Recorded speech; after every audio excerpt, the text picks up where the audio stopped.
Hello everyone, welcome back to my channel love with demon king का next episode लेकर आई हूँ। Please channel को सब्सक्राइब कीजिए, लाइक कीजिए और कमेंट करके बताना कि एफएफ कैसा लग रहा है। चलिए शुरू करते हैं इसका next episode. And I am sorry कि मैं फिर से गायब हो गई थी, बट मैं क्या करूँ, एकादशी था, मेरा व्रत था, ऊपर से ये जो पूजा भी था हर जगह पर, तो इसलिए मैं बिज़ी हो गई थी। तो चलिए शुरू करते हैं आज का। अभी तक राम मंदिर उद्घाटन हो गया है, लेकिन लोग अभी भी जोश में हैं। तो चलिए शुरू करते हैं। पिछले एपिसोड में हमने देखा था वांग जी को बहुत जेलसी महसूस हो रहा था मिंग्याओ को देखकर। मिंग्याओ विंग के लिए एक फ्रेश करने वाला ड्रिंक लेकर आया था और विंग ने उसे पी भी लिया था और मिंग्याओ को शुक्रिया भी कहा था। ये सब कुछ वांग जी के बर्दाश्त के बाहर था। वांग जी को बहुत ज़्यादा गुस्सा आ रहा था और वो गुस्से में वहाँ से चला गया था। खैर मिंग्याओ भी चला आया था। मिंग्याओ जहाँ पर बहुत खुश था क्योंकि उसके प्लान का फर्स्ट जो स्टेप है उसने उसे कंप्लीट कर लिया है। अब उसे आगे बढ़ना है। नेक्स्ट मॉर्निंग जहाँ पर विंग वांग जी का इंतज़ार कर रहा था ब्रेकफास्ट टेबल पर, बट वांग जी था ही नहीं। वांग जी विंग के उठने से पहले उठ चुका था और वो जियांग चंग के साथ ट्रेनिंग ग्राउंड में चला गया था। विंग को कुछ बिना बताए, विंग जो वांग जी का इंतज़ार कर रहा था, उसे सर्वेंट से पता चला कि वांग जी तो है ही नहीं, वो चला गया है। विंग ने सोचा शायद वांग जी बहुत ज़्यादा एक्साइटेड है अपने तलवार को पाकर और वो इतने दिनों तक अपनी तलवार को चला नहीं पाया, इसलिए वो कुछ ज़्यादा ही एक्साइटेड है, इसीलिए वो चला गया होगा विंग को बिना बताए। इसलिए विंग खुद अकेला ब्रेकफास्ट कर लेता है क्योंकि उसे राजसभा में भी जाना है, तो वो और इंतज़ार नहीं कर सकता। इसीलिए विंग ब्रेकफास्ट कर लेता है और सर्वेंट से कहता है कि जियांग चंग और वांग जी का ब्रेकफास्ट तैयार रखे। ये कहते हुए विंग वहाँ से निकल गया था। राजसभा जाने के बाद विंग देखता है कि मिंग्याओ राजसभा में है। मिंग्याओ मॉर्निंग कोट में है। मिंग्याओ को मॉर्निंग कोट पर देखकर विंग थोड़ा हैरान तो हुआ था, लेकिन तुरंत ही विंग को ये बात याद आ गया कि जियांग फैमिया ने ही विंग से ये बात कहा था कि मिंग्याओ जियांग फैमिया का हेल्प करते हैं, तो शायद मिंग्याओ इसी वजह से मॉर्निंग कोर्ट में है। मिंग्याओ विंग को देखकर बो करता है। वहाँ पर जितने भी मंत्री थे सभी विंग को देखकर बो करते हैं। जियांग फैमिया उठकर खड़े हो गए और विंग को अपने पास बिठाते हैं। विंग जो मॉर्निंग कोर्ट में बैठकर अपना काम कर रहा था, लोगों की बातों को सुन रहा था, आज फिर एक बार फिर जियांग फैमिया का जो मॉर्निंग कोर्ट है, जियांग सेक्ट का जो मॉर्निंग कोर्ट है, वहाँ पर न्याय हो रहा था, वहाँ पर सच्चाई का जीत हो रहा था, वहाँ पर बुरे लोगों को सज़ा मिल रहा था और इनोसेंट लोगों को उनका हक मिल रहा था, क्योंकि आज मॉर्निंग कोर्ट में विंग था। मिंग्याओ ने बस विंग के बारे में सुना ही था कि विंग बहुत ज़्यादा परोपकारी है, वो लोगों को हेल्प करना पसंद करता है और वो हमेशा सच्चाई का साथ देता है, ऑनेस्टी का साथ देता है, वो कभी भी बुरे लोगों का साथ नहीं देता है, वो जियांग फैमिया की तरह नहीं है। ये सारी बातें मिंग्याओ ने सुन रखा है, लेकिन कहीं ना कहीं मिंग्याओ के दिल के एक कोने पर ये था कि विंग राजकुमार वी वुशान या फिर क्राउन प्रिंस विंग है तो महाराज जियांग फैमिया का ही बेटा, उनके शरीर में एक ही ब्लड है, तो विंग शायद, हाँ, वो प्रॉपरली जियांग फैमिया की तरह अभी नहीं है, लेकिन आगे चलकर वो बन सकता है। मिंग्याओ के दिलो दिमाग में ये बात था कहीं ना कहीं, लेकिन आज विंग को राज्यसभा में ऐसे डिसीजंस लेते हुए देखकर, इनोसेंट लोगों को माफ़ करते हुए देखकर, इनोसेंट लोगों के हित में बोलते हुए देखकर, उनका सपोर्ट करते हुए देखकर, बिना ये देखे कि उसका भी प्रॉफिट हो सकता है, अगर वो अमीर लोगों का साइड लेगा तो उसे भी प्रॉफिट मिल सकता है, ये सब ना देखकर बस जिसने गुनाह किया है उसे सज़ा देकर और जो इनोसेंट है उसे उसका हक देकर, जो न्याय विंग कर रहा था उसे देखकर मिंग्याओ को लग रहा था कि नहीं, विंग जियांग फैमिया की तरह नहीं है, राजकुमार विंग अलग है। मिंग्याओ जिसे पता है कौन से सिचुएशन में क्या करना चाहिए, इसलिए आज मिंग्याओ जो सच में गलत है, जिसने क्राइम किया है, उसके ही खिलाफ बोल रहा था। मतलब आज वो उल्टा नहीं कर रहा था, पहले जैसे जो प्रॉफिट दे सकता था। एक अमीर इंसान आया और एक गरीब इंसान, उस अमीर इंसान ने पैसे दिए, बहुत सारे गिफ्ट दिए, तो फैसला उस अमीर इंसान के हित में ही जाएगा, चाहे वो गलत ही क्यों ना हो। पहले मिंग्याओ ऐसे ही सुझाव जियांग फैमिया को दिया करता था, लेकिन आज मिंग्याओ ऐसा नहीं कर रहा था क्योंकि विंग था। विंग के नक्शे कदम पर मिंग्याओ बस विंग के बातों में हाँ बोले जा रहा था। जियांग फैमिया जिससे अपनी बेटी का हर एक चीज़ अच्छा लगता था।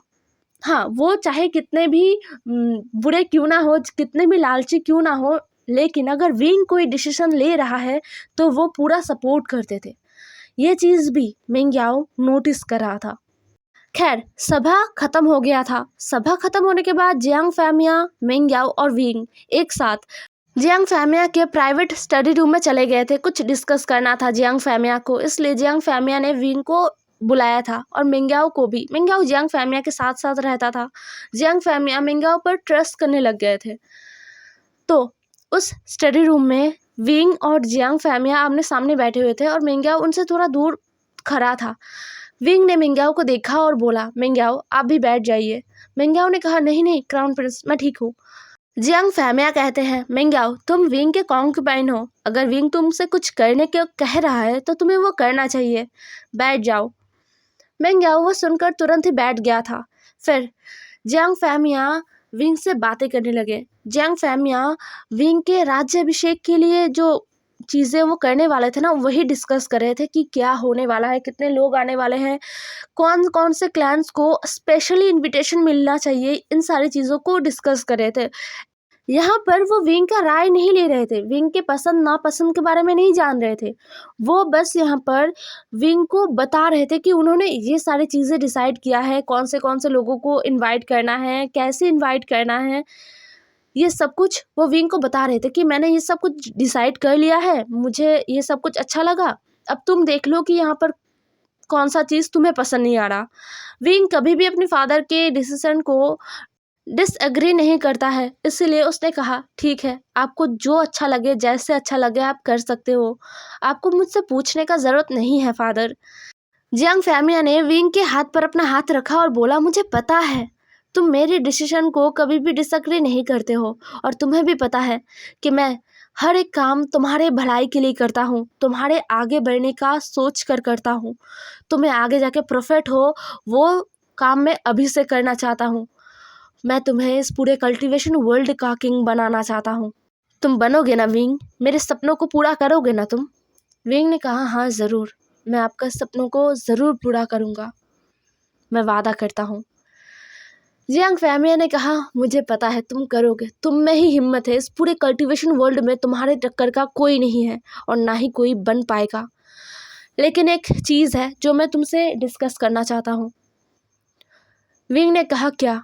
जियांग फैमिया कहते हैं, अपने लिए एक मेट चुनो, अपने लिए कोई वाइफ चुनो, इतने सारे कॉन्क्यूपाइन हैं, तुम जल्द से जल्द चुनो, मैं जल्द से जल्द तुम्हारा शादी करवाना चाहता हूँ। बिना शादी किए तुम क्राउन नहीं पहन सकते हो, बिना शादी किए मैं तुम्हें क्राउन नहीं पहना सकता हूँ। विंग ने ये सुना और अपने फादर की तरफ देखा, उसे पता है ये दिन तो एक ना एक दिन आना ही था। विंग कुछ कहता है उससे पहले जियांग फैमिया कहते हैं, तुम एक काम कर सकते हो, तुम मिंगयाओ से शादी कर सकते हो। मिंगयाओ हमारे परिवार को आगे बढ़ा नहीं सकता, इसलिए तुम मिंगयाओ के साथ साथ किसी और कॉन्क्यूपाइन से भी शादी कर सकते हो, किसी राजकुमारी से।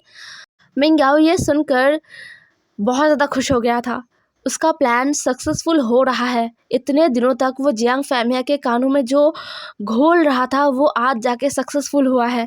इतने दिनों तक वो जियांग फैमिया के सामने यही तो दिखाना चाहता था कि वही है, इकलौता वही है जो विंग के काबिल है, जो विंग के साथ विंग के सिंहासन में बैठ सकता है, जो विंग के साथ कंधे से कंधा मिलाकर पूरे कल्टीवेशन वर्ल्ड को रूल कर सकता है। एक वही है, बस वही, और कोई इस काबिल नहीं है। और अगर विंग आगे चलकर किसी और कॉन्क्यूपाइन से भी शादी करता है तो मिंगयाओ को कोई प्रॉब्लम नहीं है, क्योंकि मिंगयाओ को पता है कि विंग को वो एक बेबी नहीं दे सकता। विंग जिसने अपने फादर को देखा और मिंगयाओ जो एक इनोसेंट चेहरा बनाकर विंग को देख रहा था, जैसे कि वो बहुत हैरान है, उसे पता ही नहीं है इस बारे में कुछ। विंग को भी यही लगा कि विंग जैसे शॉक्ड हो गया है, उसे इस बारे में कुछ पहले से पता नहीं था, वो अभी ये सब सुन रहा है तो उसे शॉक्ड लगा। तो विंग ने सोचा कि शायद मिंगयाओ का भी हालत सेम ही होगा, बट मिंगयाओ तो यहाँ मन ही मन बहुत ज़्यादा खुश है, उसे डांस करने का मन कर रहा था। मिंगयाओ जो उठता है और कहता है, महाराज, क्राउन प्रिंस, आप दोनों थक गए होंगे, मैं आप दोनों के लिए कुछ पीने के लिए लेकर आता हूँ। ये कहते हुए मिंगयाओ वहाँ से चला गया था। विंग कहता है, फादर आप इतना जल्दबाजी मत कीजिए, मुझे थोड़ा और टाइम दीजिए, मैं किसी को पसंद करता हूँ और अगर शादी करना है तो मैं उसी से करूँगा। जियांग फैमिया जो थोड़ा हैरान हो गए थे, उन्होंने कहा किससे? क्या वो कॉन्क्यूपाइंस में से कोई है या फिर कोई और जो इस महल में नहीं है, कहीं और तुमने देखा होगा? क्या वो कल्टीवेटर है बड़ा? तुम बस बोलो, मैं उसी से तुम्हारा शादी करवा दूंगा। लेकिन विंग, एक बात, वो तुम्हारे काबिल होना चाहिए, जो तुम्हारे साथ कंधे से कंधा मिलाकर इस सेक्ट को, इस पूरे कल्टीवेशन वर्ल्ड को रूल कर पाए। विंग ने अपने फादर की बातों को सुना और उसने अपना सर नोट किया और बोला, हाँ मुझे पता है, एंड मैं जिसे पसंद करता हूँ वो मेरे साथ कंधे से कंधा मिलाकर मेरा हेल्प भी कर सकता है फादर, आप चिंता मत कीजिए। जियांग फैमिया ने कहा, ठीक है मैं समझ रहा हूँ, लेकिन वो है कौन? मुझे बताओ तो, उसका नाम तो बताओ। विंग ने कहा, फादर मुझे थोड़ा सा वक्त दीजिए, मैंने खुद अभी तक उसे ये नहीं बताया है कि मैं उसे पसंद करता हूँ। मुझे जानना है कि वो मुझे पसंद करता है या नहीं। जियांग फैमिया ने अपने सर पकड़ लिया और बोला, आह इतना कॉम्प्लिकेटेड क्यों है? इससे तो अच्छा तुम किसी और कॉन्क्यूबाइन से शादी कर लो, ये और भी ज़्यादा अच्छा होगा। विंग ने कहा, फादर आपको मुझ पर भरोसा होना चाहिए। जियांग फैमिया कहते हैं, हाँ मुझे तुम पर पूरा भरोसा है, लेकिन अगर वो तुमसे शादी करने के लिए ना माना तो? अगर उसने तुम्हें मना कर दिया, रिजेक्ट कर दिया तो? विंग उदास हो गया था, उसका चेहरा देखकर ही लग रहा था कि वो थोड़ा सोच में पड़ गया है। जियांग फैमिया अपने बेटे की तरफ देखते हैं और एक निराशा वाला जो शाई है ना वो करते हैं और कहते हैं, ठीक है 1 हफ्ता, तुम्हारे पास 1 हफ्ता समय है, अपना पार्टनर चूज करो और बताओ कि तुम किससे शादी करना चाहते हो। लेकिन अगर 1 हफ्ते बाद तुमने कोई रिस्पॉन्स नहीं दिया तो तुम्हें मेरे बताए गए कॉन्क्यूपाइन से शादी करना होगा। समझ में आया? विंग ने नोट किया अपना सर और वो उठने ही वाला था, तभी मिंग्याओ आ गया था। मिंग्याओ विंग के लिए और जियांग फैमिया के लिए ड्रिंक लेकर आया था। विंग ड्रिंक को देखता है और वो जाना चाहता था, बट मिंग्याओ लाया है तो वो ऐसे छोड़कर नहीं जाना चाहता, इसीलिए विंग ने ड्रिंक को फिनिश किया। जियांग फैमिया ने भी ड्रिंक को पिया और बोला, मिंग्याओ ये बहुत अच्छा है, शुक्रिया। मिंग्याओ ने एक बो किया। विंग वहाँ से अपना सर नोट करके चला गया था। जियांग फैमिया जो अपने काम में लग गए थे। मिंग्याओ जिसने ये सारी बातें नहीं सुना था, उसके दिमाग में तो बहुत कुछ चल रहा था कि उसका सेकंड जो स्टेप है उसने उसे भी कंप्लीट कर लिया है, अब उसे आगे बढ़ना है और वो बहुत खुश भी था। जियांग फैमिया के साथ कुछ देर काम करने के बाद मिंग्याओ अपने महल वापस आ गया था, कॉन्क्यूपाइन महल वापस आ गया था। मिंग्याओ अपने कमरे में जाता है और डोर को लॉक कर देता है। वो बहुत ही ज़्यादा खुश था, वो नाच रहा था, गा रहा था, झूम रहा था, उसके खुशी का कोई ठिकाना नहीं था। वो मतलब इतना खुश था, उसने एक पत्र भी अपने फादर के लिए लिखना शुरू कर दिया था। उसने कहा था कि फादर, हमारा प्लान सक्सेसफुल हो रहा है, मैं राजकुमार वी वुशान से शादी करने वाला हूँ कुछ ही दिनों में। आज महाराज जियांग फैमिया ने खुद राजकुमार वी वुशान से ये कहा है कि उन्हें मुझसे शादी करना चाहिए, क्योंकि मैं ही हूँ इकलौता जो उनके साथ इस पूरे कल्टीवेशन वर्ल्ड को रूल करने में उनको हेल्प कर सकता हूँ, और कोई भी मेरे जैसा काबिल इंसान नहीं है। हमारा प्लान सक्सेसफुल हो गया है मिंग्याओ। ये कहते हुए मिंग्याओ ने चिट्ठी को ख़त्म किया और फोल्ड करके उसे एक एनवलप में डालकर जिन सेक्ट भेज दिया था। मिंग्याओ की खुशी को देखकर सारे कॉन्क्यूपेंस भी हैरान थे। मिंग्याओ यूजुअली इतना खुश नहीं होता है, उसके चेहरे पर जो खुशी, जो ग्लो दिख रहा था, और उसके तेवर में भी बहुत ज़्यादा चेंजेस आ गए थे। उसका तेवर एकदम बदल ही गया था। सारे कॉन्क्यूपेंस आपस में ही फुसफुसा रहे थे कि क्या हो गया, आज ये इतना खुश क्यों है, और इसका एटीट्यूड देख रहे हो जैसे कि ये महारानी है। क्या हो रहा है? क्या कुछ हुआ है क्या? हमें कुछ पता क्यों नहीं चलता? क्या आज हम सभी कॉन्क्यूपाइन लान वांगजे से पूछे कि चल क्या रहा है महल में? उनके पास तो क्राउन प्रिंस खुद रहते हैं और साथ में जो प्रिंस जियांग चैंग है वो भी उनके साथ साथ ही रहते हैं, तो उनको महल के अंदर का जो बात है वो सब कुछ पता रहता होगा। सभी ने ये सोच लिया था और सभी ने ये सवाल वांगजी से किया भी था। वांगजी जहाँ पर मॉर्निंग में अपना ट्रेनिंग जियांग चैंग से करने के बाद, ट्रेनिंग ख़त्म होने के बाद वो वापस आ गया था। वापस आने के बाद उसने देखा कि विंग चला गया है। उसने ब्रेकफास्ट किया, जियांग चंग ने भी ब्रेकफास्ट किया था वांग जी के साथ। फिर वो अपने डेली रूटीन में लग गया था, मतलब डेली के काम। कॉन्क्यूबाइन महल को पूरा वो खुद संभालता था, साथ में पूरे महल का, पूरे जियांग जो लोटस पेयर का जो महल है ना, उसके फाइनेंस का सब कुछ वो देखता था। तो वो अपने कामों में लगा हुआ था। वो अपने ऑफिस में था जहाँ पर महारानी यू अभी तक नहीं आई थी। वो किसी काम में बिजी थी, शायद वो नहीं आई थी। लेकिन वहाँ पर कुछ कॉन्क्यूपाइंस आ गए।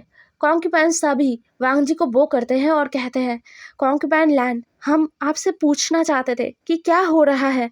उनकी बातों को सुनकर वांग जी को कुछ भी समझ नहीं आया कि ये लोग बोल क्या रहे हैं।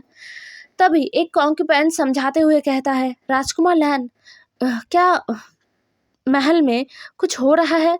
मतलब क्या क्राउन प्रिंस और राजकुमार मिंग्याओ, कॉन्क्यूपाइन मिंग्याओ, वो करीब आ रहे हैं? क्योंकि कॉन्क्यूपाइन मिंग्याओ आजकल बहुत खुश दिख रहे हैं। उनके चेहरे पे एक अलग ही ग्लो है। और हमने तो पहली बार आज उन्हें शर्माते हुए भी देखा था मॉर्निंग कोर्ट से आते वक्त। क्या क्या क्राउन प्रिंस और कॉन्क्यूपाइन मिंग्याओ का रिलेशन आगे बढ़ रहा है? क्या आपको इस बारे में कुछ पता है?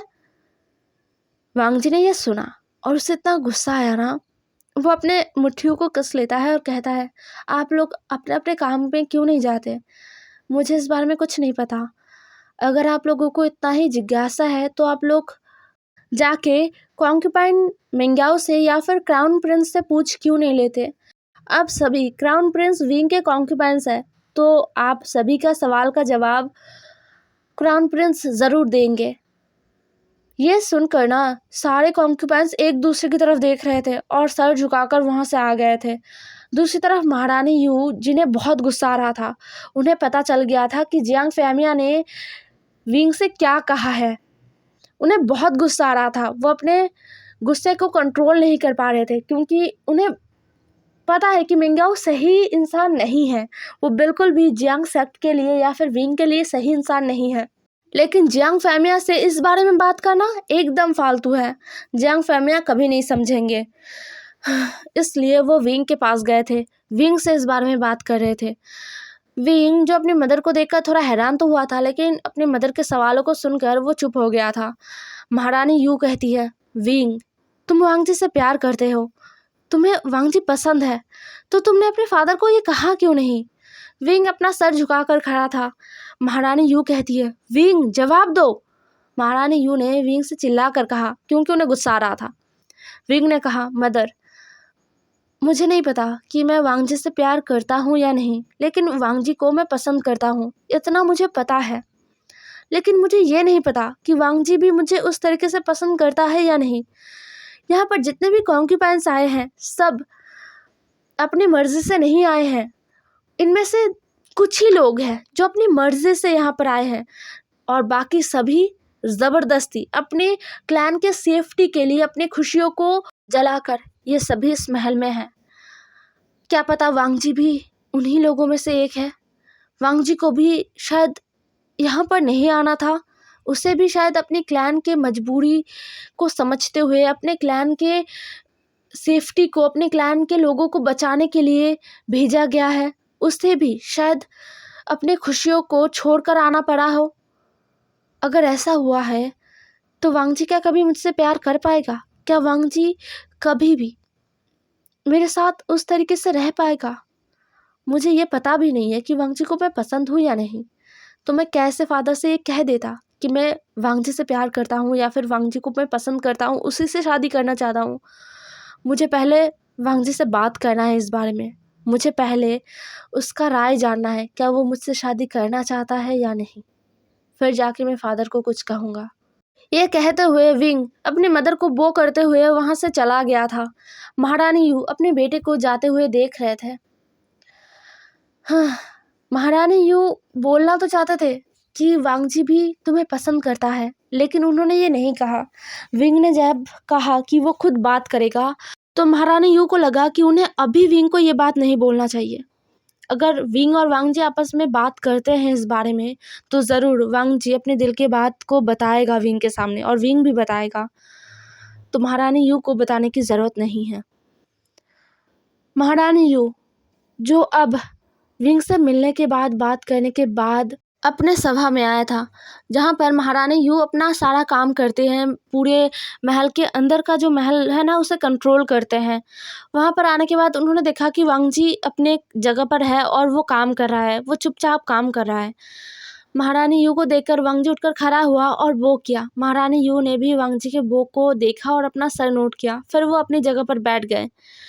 वांग जी को बहुत ज़्यादा फ्रस्ट्रेशन महसूस हो रहा था, वो एक जगह पर बैठ नहीं पा रहा था, उसे विंग से बात करना है। क्या सच में कॉन्क्यूपाइन मिंग्याओ के साथ क्राउन प्रिंस वी वुशान का रिश्ता सुधर रहा है? अगर ऐसा हो रहा है तो ये तो अच्छी बात है। वांग जी को बुरा क्यों लग रहा है? वांग जी को बुरा नहीं लगना चाहिए। वो यही सब कुछ सोच रहा था। उसे अपने फीलिंग्स को लेकर बहुत ज़्यादा कन्फ्यूजन था कि ये क्या है उसके अंदर, क्या हो रहा है उसके साथ। वो बहुत ज़्यादा परेशान हो रहा था, उसे काम में भी मन नहीं लग रहा था, वो काम भी ठीक से कर नहीं पा रहा था। महारानी यू ने वांग जी को देखा, इतना बेचैन उन्होंने वांग जी को फर्स्ट टाइम देखा है, इसलिए महारानी यू पूछती है, वांग जी तुम ठीक हो? महारानी यू की बातों को सुनकर वांग जी कहता है, मदर मैं ठीक हूँ, कुछ नहीं हुआ है।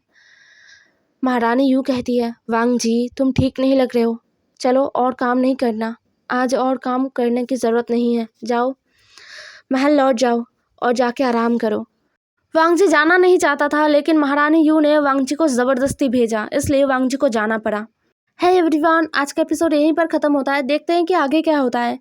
विंग क्या वांग जी से अपना दिल की बात जो है वो कह पाएगा, और वांग जी क्या वो भी अपने फीलिंग्स के बारे में विंग को बता पाएगा? उसके अंदर जो भी फील है, वो जो भी फील करता है, जितना भी वो कंफ्यूज्ड है अपने फीलिंग्स को लेकर, क्या वो बता पाएगा? और क्या होता है आगे देखते हैं। मिंग्याओ और क्या करने वाला है, उसका नेक्स्ट स्टेप क्या होने वाला है। तो बाय बाय, कल मिलते हैं एक नए एपिसोड के साथ।